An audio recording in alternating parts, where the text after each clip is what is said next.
The smell of lye soap could not mask the stench of disease and death that filtered from the hospital wards to the laundry room in the basement of the barrack hospital. The army wives and camp followers attempted to cope with the soiled bedding and blood-stained bandages of the wounded soldiers, but it was a never-ending battle. Miss Nightingale rarely showed her face in the hellhole below the ground, where the washerwomen were often as sick as the men, lying in the hospital beds. Sancha Romero had been working since daybreak, and now it was late in the evening. She knew that she was ill. She'd seen many of her comrades sicken and collapse in the rat-infested cellars, which were never intended to be used for such work.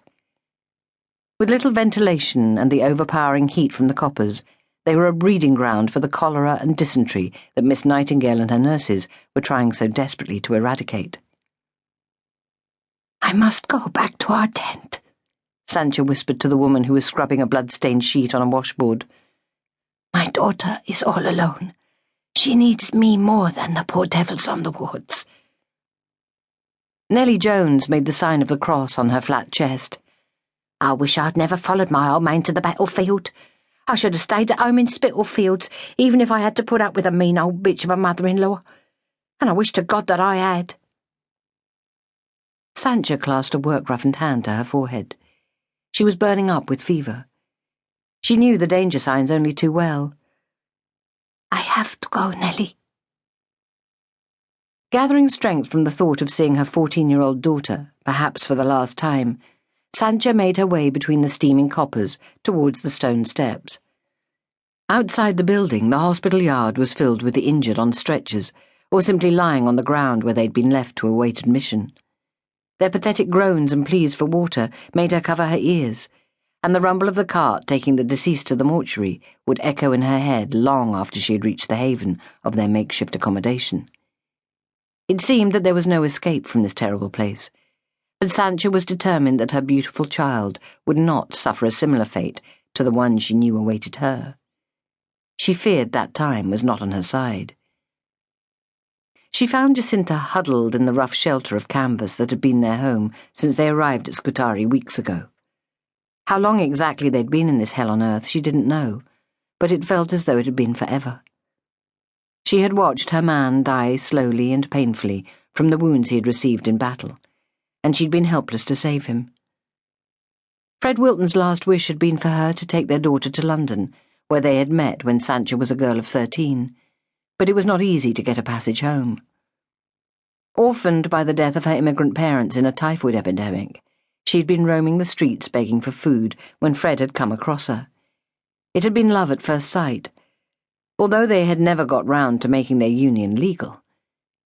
She had known it was not a good idea to bring their daughter with them, but Fred had insisted on keeping their small family together.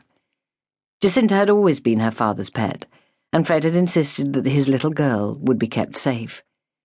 With his last breath, the husband of her heart and father of her beloved daughter had declared his love for them. Sancha wiped a tear from her eye as she lifted the canvas tent flap and saw her daughter huddled up against the bitter cold. "Jacinta," she whispered, "I am sick. You must leave here immediately." Jacinta raised a tear-stained face and her lips trembled. "No, Mama. I won't leave you." Sancha shook her head. "You are to leave tonight on the steamboat heading for Boulogne. It is all arranged. You are to travel with one of the nurses in charge of the soldiers who are being repatriated. You are going to England. Your father's family will look after you. I have written them a letter." Breathless and burning up with fever, Sancha pulled a crumpled piece of paper from her pocket and pressed it into her daughter's hand. "I cannot look after you, my darling child. I will soon be joining your father in heaven. I have followed him since I was a girl like you, and in death we will be reunited." "Mama, I will stay with you and make you better." Jacinta's voice broke on a sob. "It is too late for that." Sancha leaned out of the tent and waved to attract the attention of Nurse Davies, who had shown her small kindnesses in the past. "Miss Davies,